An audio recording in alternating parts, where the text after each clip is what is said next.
Rebonjour ou rebonsoir. L'exercice d'application numéro 2 commence. Passons. Le directeur d'une compagnie croit que les dépenses de voyage de ses responsables ne devraient pas excéder 1 700 $ par voyage.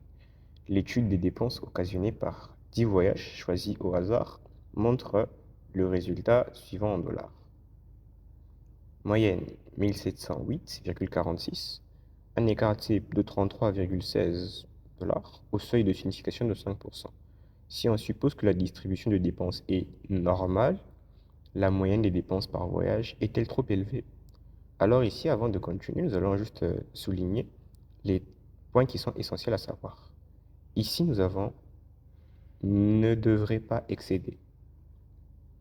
Retenez, ne devrait pas excéder. Puis nous avons 10, qui est l'échantillon. Donc on a pris 10 voyages de manière aléatoire. Nous avons notre moyenne, notre écart type. Ici, il ne s'agit pas de l'écart type de la population, il s'agit de l'écart type. Quand on ne précise pas écart type de la population, on comprend que c'est l'écart type de l'échantillon. Le seuil de signification reste de 5%. Et je soulignerai aussi normal. Ces éléments nous aideront pour la résolution dans la suite. Passons. Étape 1, formulation des hypothèses. Nous remarquons que notre échantillon était inférieur à 30. C'était 10. Étant donné que c'est inférieur à 30 et que c'est 10, voilà pourquoi on a parlé de normal dans la slide précédente, de normalité. Et quand on parle de normal, on se réfère automatiquement à la table de students. Donc, dès que vous verrez que les deux critères ici sont remplis, donc dans certains cas, parce qu'il y a des exceptions, notre échantillon est inférieur à 30, on parlera forcément de normalité. Et quand c'est la normalité, c'est la table de students qu'il faut utiliser. Cela dépend des cas.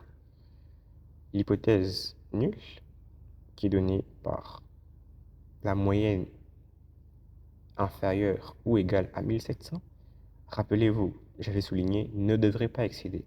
Donc notre hypothèse nulle suggère à ce que notre moyenne ne doit pas excéder. Soit elle est inférieure, soit elle est égale. Et l'hypothèse alternative suggère qu'elle doit excéder.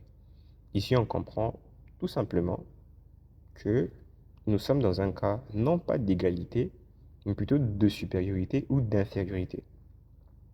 Quand on a un contexte de supériorité ou d'infériorité, il s'agit d'office d'un test unilatéral. Maintenant, comment déterminer si c'est unilatéral à gauche ou unilatéral à droite? Afin de déterminer si à gauche ou à droite, c'est sur base de l'hypothèse alternative. Puisque le symbole de supériorité à l'hypothèse alternative se trouve comme suite, voilà pourquoi nous en déduisons que c'est à droite. Parce que l'hypothèse alternative, le symbole de supériorité qui pointe donc à droite.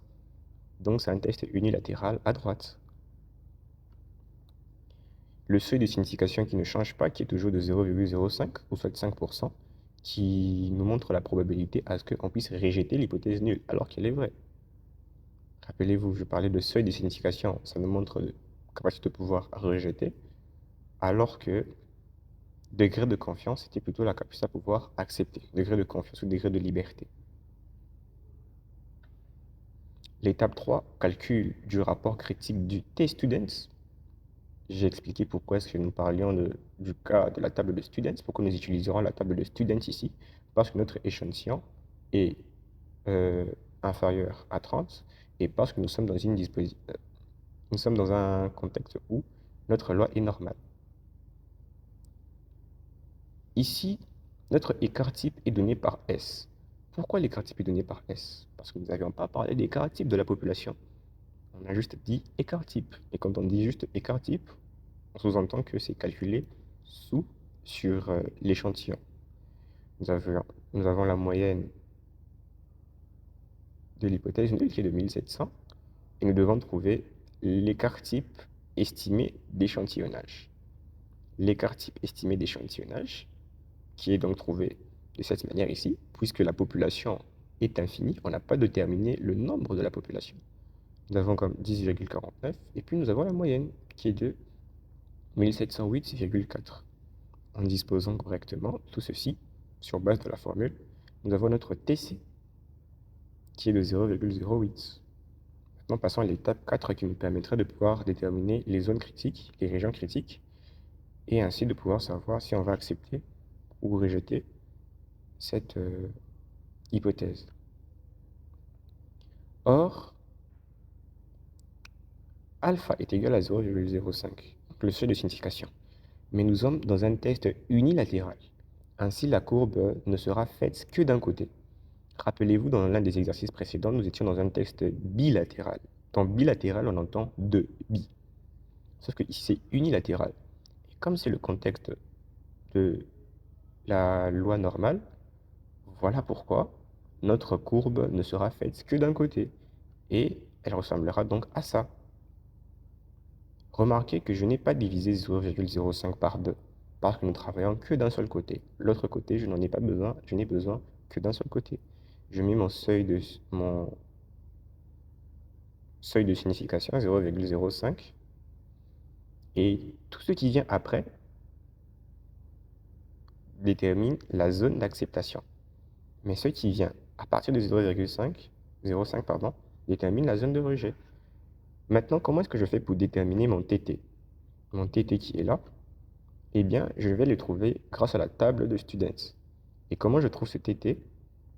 En trouvant le premier T par rapport à alpha et le deuxième T par rapport à n-1. Rappelez-vous que n, c'est la taille de notre échantillon. Notre échantillon était de 10. Donc mon TT, je vais le trouver de 0,05 à 9. Grâce à la table de students, vous excuserez, c'est tellement flou ici, parce que c'était une photo qui n'était pas très bien traitée. Vous avez la photo de la table de students en plus clair dans le groupe, et je trouve juste les valeurs. Mon TT de 0,05 à 9. J'ai 0,05 ici, et j'ai 9 là. Leur intersection me donne 1,833. C'est un peu flou, mais c'est 1,833. Ainsi, j'ai déterminé que mon TT était 1,833. Je le remplace là, et je remplace aussi mon TC que j'avais eu à trouver dans l'une des slides précédentes, le rapport critique. Remarquez quelque chose, le rapport critique n'est pas dans la zone de rejet, il se trouve dans la zone d'acceptation. Donc nous avons directement notre conclusion. Puisque TC est égal à 0,8 tombe dans la zone d'acceptation, alors on accepte l'hypothèse nulle. Le directeur avait raison de croire qu'en moyenne, les dépenses de voyage de ses représentants n'excèdent pas 1700 $. Voilà qui est fait. On reste toujours connecté et branché pour la suite. Cette nuit, ne dormez pas. J'espère que tout se passera bien.